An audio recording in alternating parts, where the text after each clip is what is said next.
Thank you for joining us, and welcome to Vault 710. Tonight we invite you to the Wasteland and into the Greener Pastures audio series.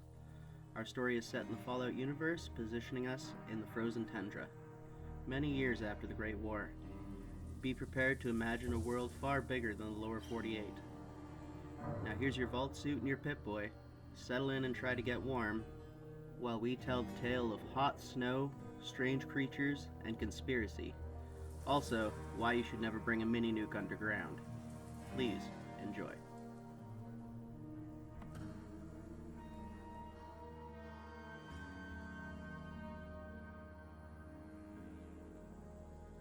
Luke the Nuke Chargers Log.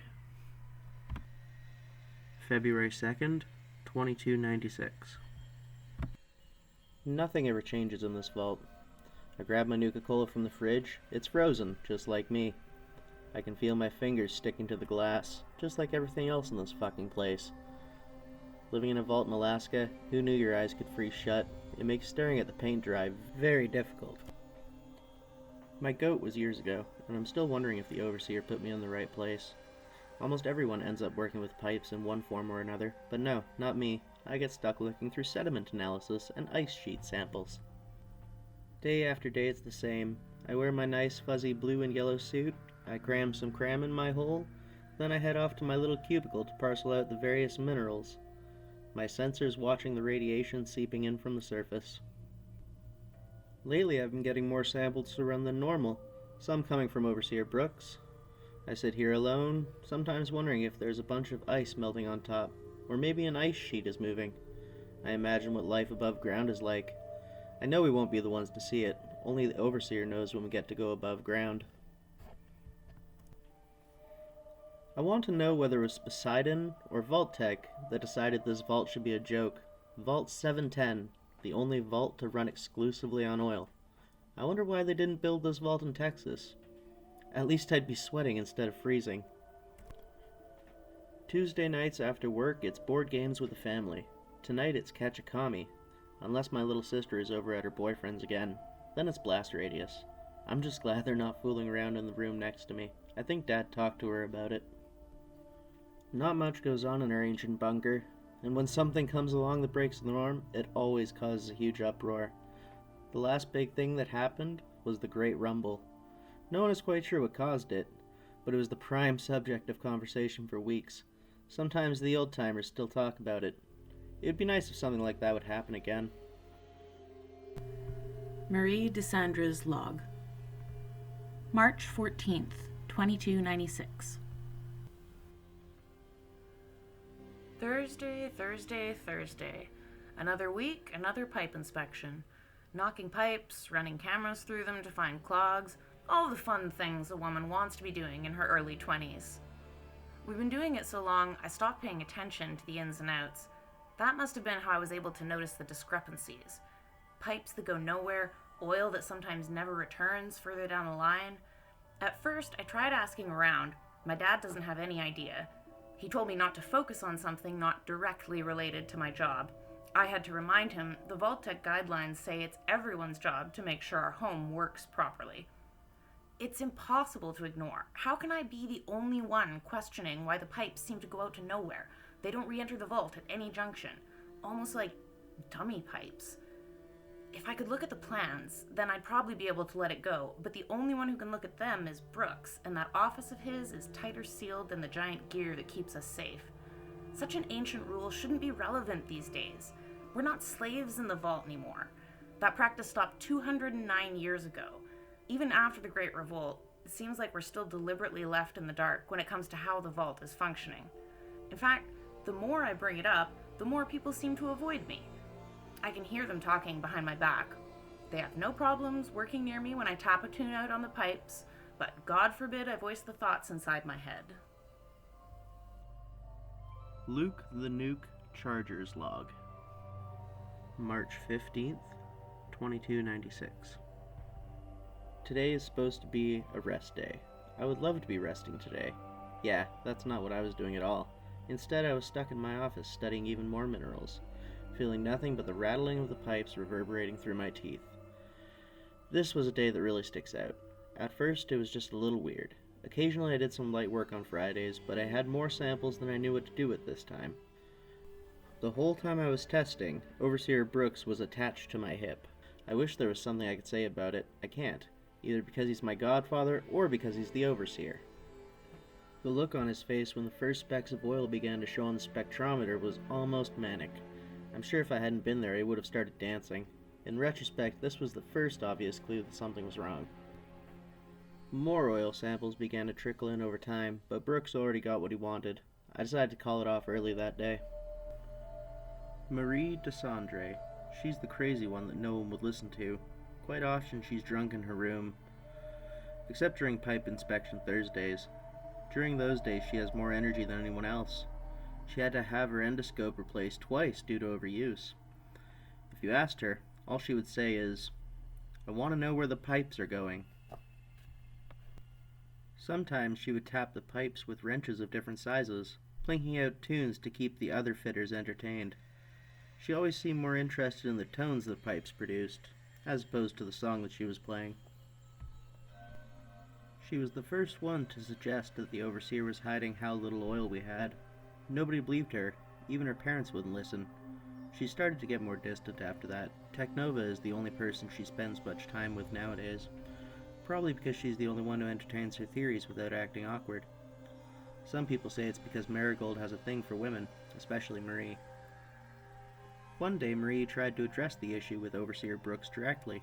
She seemed genuinely concerned about the information that she was being presented. He's always been concerned for the safety of the vault. He goes out of his way quite often to make sure people are happy in their jobs. If there's ever a dip in productivity, his first response is to sit you down and try to help you fix the problem. I asked her what the Overseer said to her when she brought this to his attention. She still seemed suspicious of why I was asking. Even after she relented, her explanation was, it seemed like he was hiding something from her. He was evasive, and didn't directly answer any of her questions. However, he told her the heating coils warming the oil in the pipes that circulate through the vault and provide heat have begun to burn out. The vault is on its second last set of heating coils. She continued to elaborate, saying that they should last another 100 years before we need to concern ourselves. He finished by telling her that everyone, including himself, looked forward to the day that they switched the industrial heating coils on, so that he could wake up without shivering or seeing his breath. The Overseer is popular and smart. Smart enough that he should have no problem proving he has all the answers, especially if he uses that intimidating presence of his. Shortly after his confrontation with Marie, he showed all of us the last 2 heating coils in supply. He made a real show of it, asserting that we were trying to make these ones last as long as possible. After that, no one truly took Marie seriously, even when she started trying to map all the pipes by herself. She never asked me to help her. I wonder if she thought I would say no. Maybe she thinks I'm like everyone else. Overseer's Log, March 15th, 2296. No one knows, and I'm lucky they still don't know, or they'd probably throw me out to freeze. It wouldn't be the first time we've thrown someone out for lying, or speaking their minds. Those heating elements won't break down. They're nickel chromium. Nothing's going to slow them down. I swear Miss Desandre knows more than she lets on. Her goat was exemplary. She could have had any job she wanted, except mine, thank God. Another cold day with nothing to do. I wish the other vault dwellers could see how tiresome doing nothing in a freezing vault gets. All I've had to do is follow vault tech's instructions, no matter how confusing they are. I wonder where they're sending them. I've told the other dwellers mainland America is no more. Poseidon definitely had their own experiment planned for this vault. I haven't been provided with that information, but I can make my guesses. Gas valves that enter each of the living quarters, slave collars to keep people in line, all destroyed during the revolt. Most of them, at least. There are still some hidden away in the far storage. I'll never pull them out, though. My family may have been cruel in the past, but not me. These are my people, and I need to keep them safe, even if it means a little lying and intimidation. The pipes that go nowhere, Miss Desandre was onto something there. Even with the endoscopes, there's no way of telling how far they go. They're empty, and from the looks of it, they're designed as outflow pipes. I've always had a suspicion that our oil was being slowly siphoned away. My father told me it wasn't anything that ominous, though. Rather, that the vault is aging, especially in those areas that we can't reach. He rationalized that there were leaks down the line that were slowly depleting our reserves. I was content to believe him for the longest time. As I got older, however, I saw that the amount we lose fluctuates every year. I can only come to one conclusion for why that would be. No one knows what the big rumble was years ago. I'm surprised no one thought to check the main draw pipe before my father changed the pressure settings. On late nights when it was just the two of us, after he drank his nightly Old Royale, he would tell me stories of how warm the vault was before the rumble. People would shower every day, you could walk around without shoes, or the accompanying risk of frostbite. I tried to convince Pearlson to start survey operations deeper. I'm honestly not sure how much longer we have in our oil reserves. At the moment, I'm just praying it lasts long enough to find a new well to tap. Pearlson fought me hard. I think the thing that changed his mind was his need for gold to repair some of the more sensitive electronic equipment. We haven't done any digging in a long time. The vault's reserves of precious minerals are getting low. Most of our speakers need new wiring, and the microphones need new piezoelectric crystals.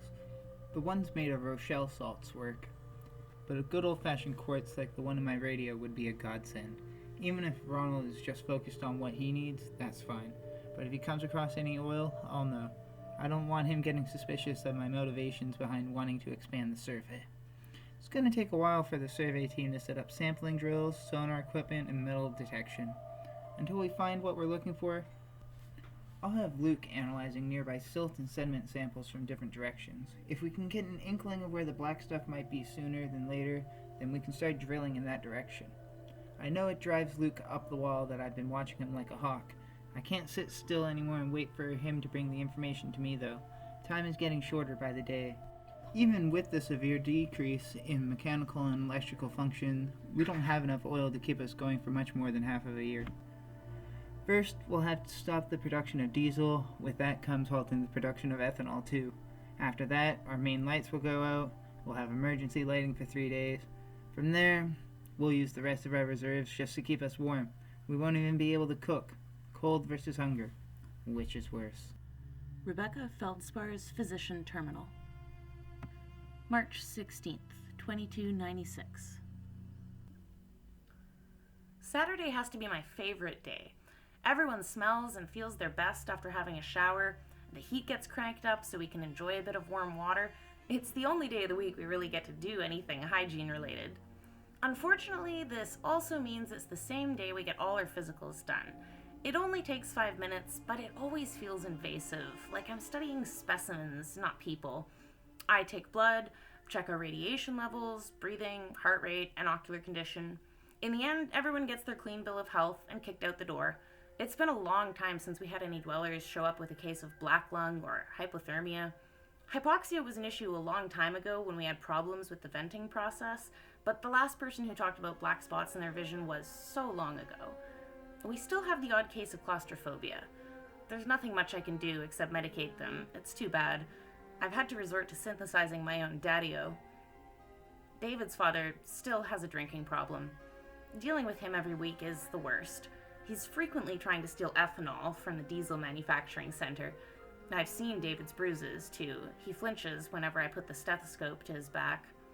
It only makes sense that the kid would spend his days in books, learning languages, and trying to imagine himself anywhere other than here. He might not have to deal with his father for too much longer, judging on how fast the cirrhosis is taking his liver. Luke the Nuke Chargers Log. March 18th, 2296. Monday was busier than normal. Actually, most workdays are busy now. I wouldn't mind it if the overseer wasn't breathing down my neck the whole time. It's almost like he's trying to find something life-changing in the small amounts of rock that pass by my desk every day. I know that we're running low on some of the materials needed to repair the circuitry on some of the computers. Gold isn't easy to come by either. Some quartz would be nice too, then our speaker systems wouldn't give me a headache. Maybe he's trying to find the nickel and chromium needed to make new heating coils so we can warm up the vault. All I'm finding in the samples around here is your standard sphalerite along with quartzite and chert. If he wants to find something different, he'll need to wait until we survey a new section. Luke the Nuke Chargers Log. March 20th, 2296.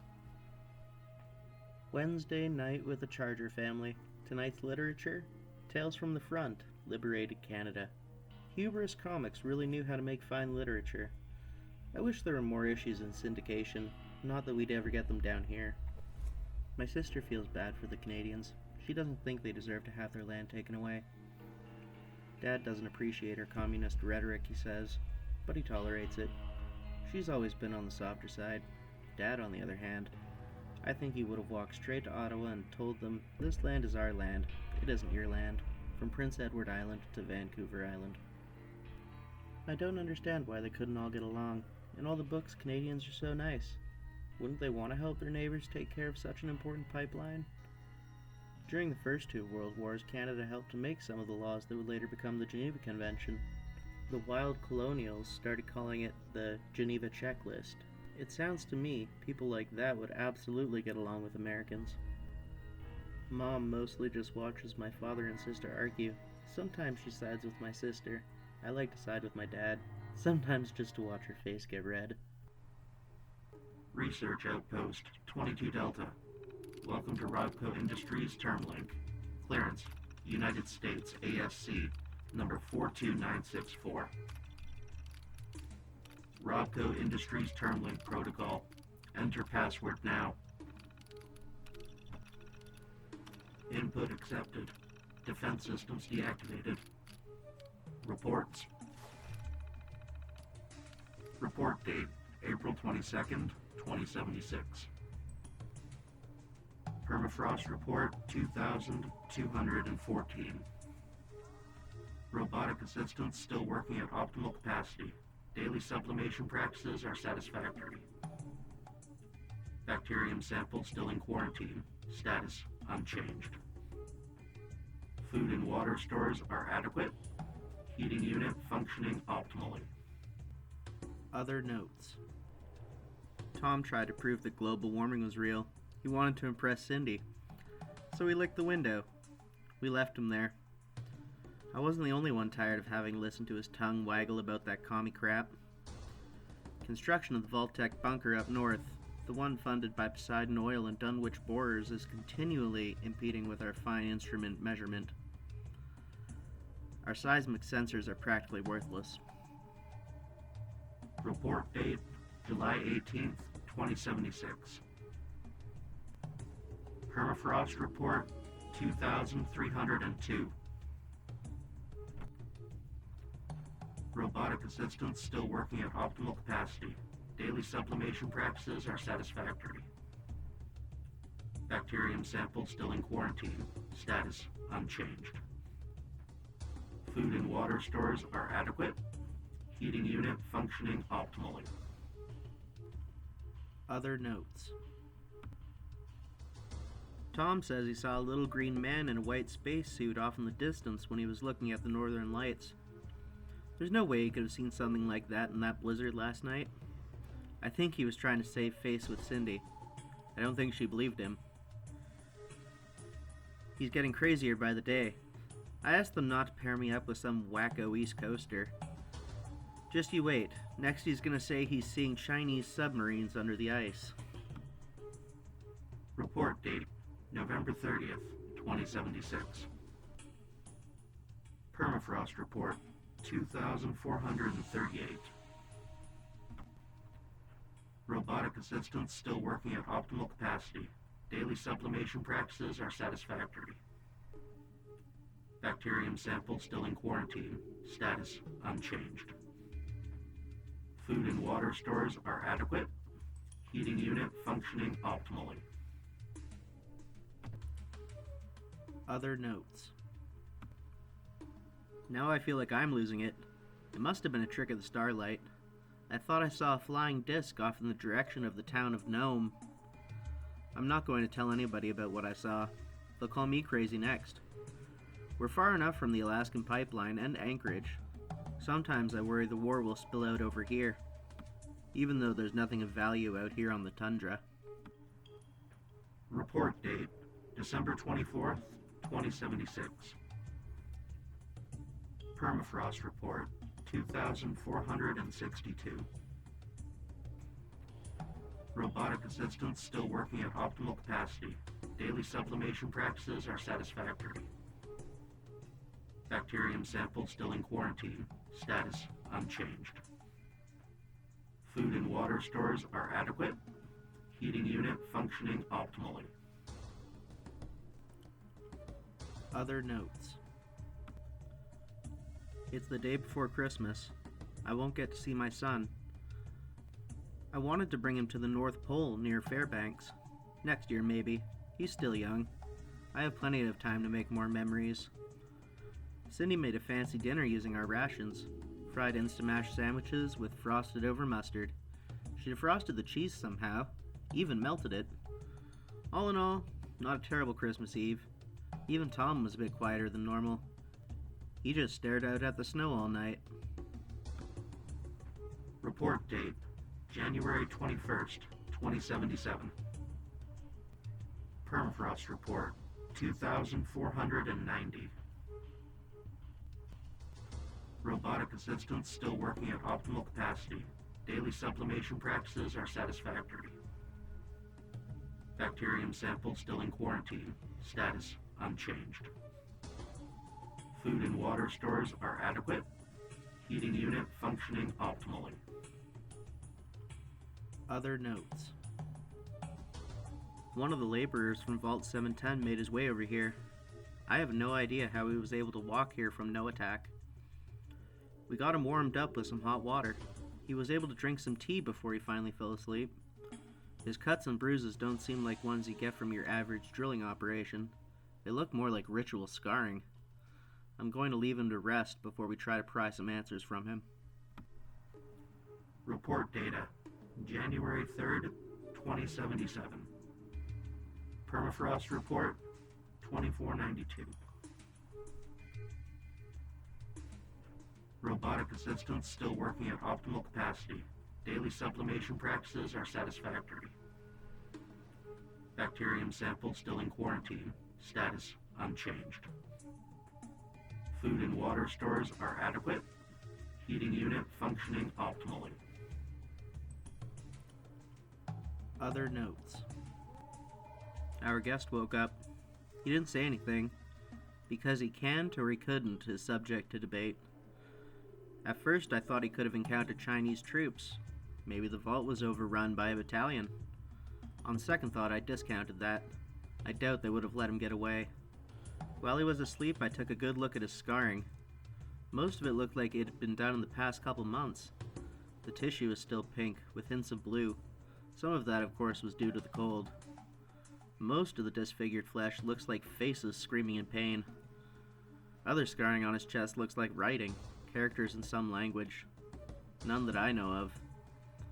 We'll let him rest a bit longer before we try some other method to communicate with him. His eyes are constantly shifting. Sometimes his breathing almost sounds like words, mutterings of a madman. He has a collar around his neck. It's deactivated, but we still can't pry it off. It seems to have some sort of deadlock seal where the clasp connects. Report date, February 8th, 2077. Permafrost report, 2,508.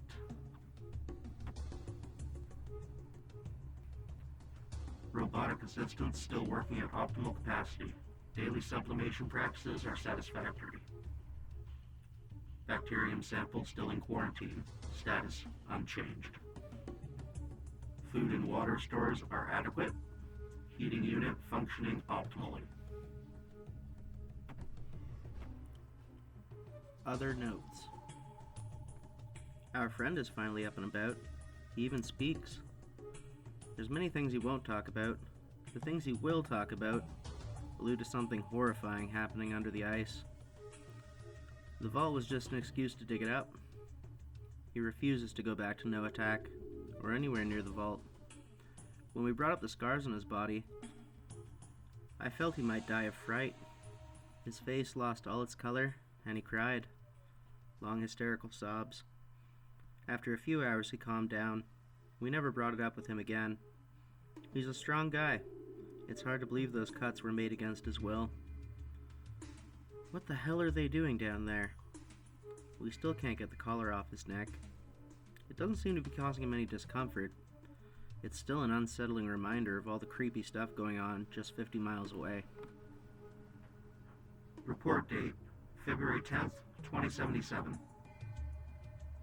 Permafrost report, 2,510. Robotic assistants still working at optimal capacity. Daily sublimation practices are satisfactory. Bacterium sample still in quarantine. Status unchanged. Food and water stores are adequate. Heating unit functioning optimally. Other notes. A couple of men showed up to our door.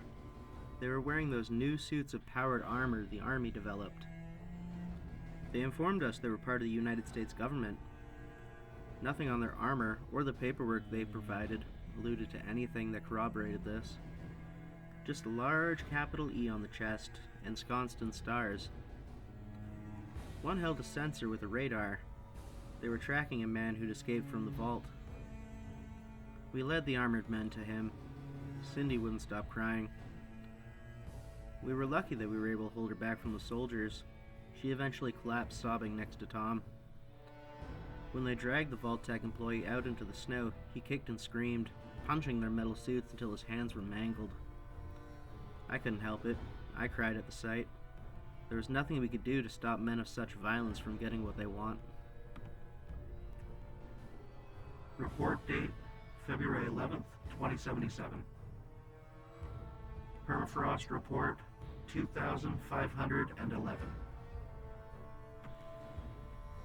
Robotic assistants still working at optimal capacity. Daily sublimation practices are satisfactory. Bacterium sample still in quarantine. Status unchanged. Food and water stores are adequate. Heating unit functioning optimally. Other notes. He left behind his Pip-Boy when they dragged him away. I don't know if it was on purpose. We started reading through the notes. What we saw made us sick.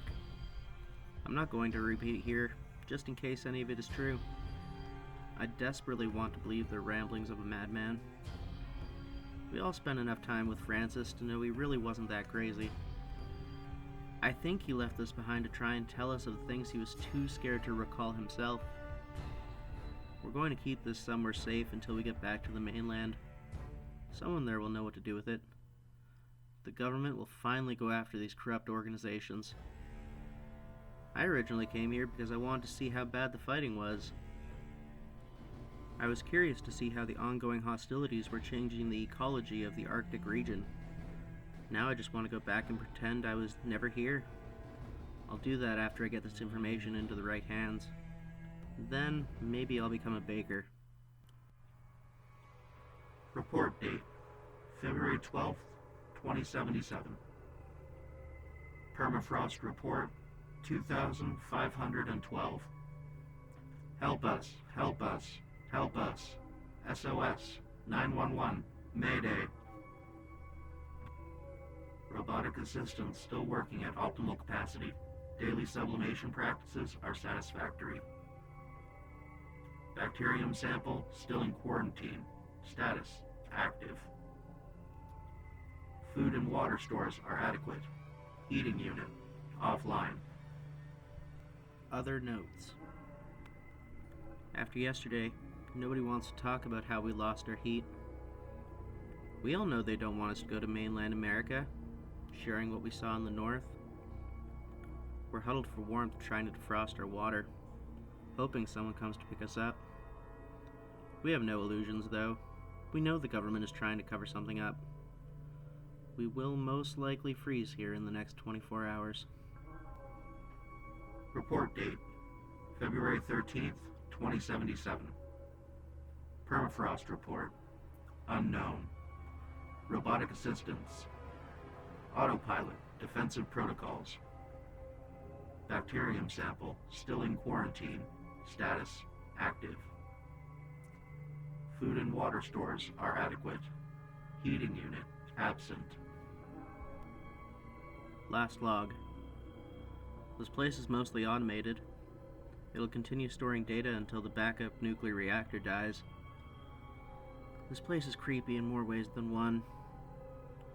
All we want to do is be with our families in the end.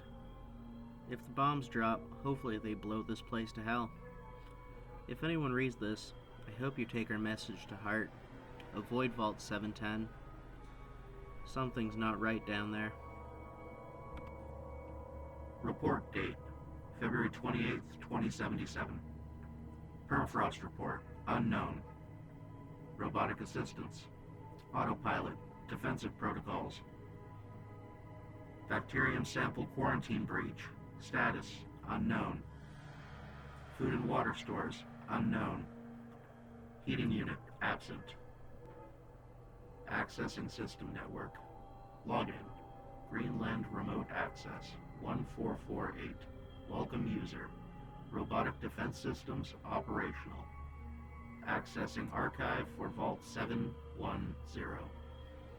Overseer's password, capital L 35501, capital L. Remote access authorization granted. Coordinates updated. User signed out. Accessing system network. Login. US remote access 000. Enclave database. Confidential access. Alaskan Homefront. United States of America. God bless America. Welcome user. Coordinates updated. User signed out.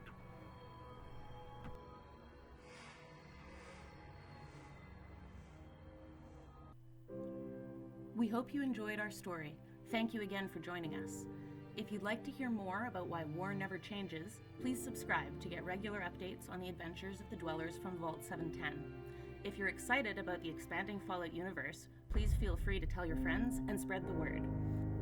If you'd like to contribute, we invite you to join our Patreon. Subscribers will get access to episodes 1 week early. Our hope is that these stories help fill the void of being unable to play Fallout 5.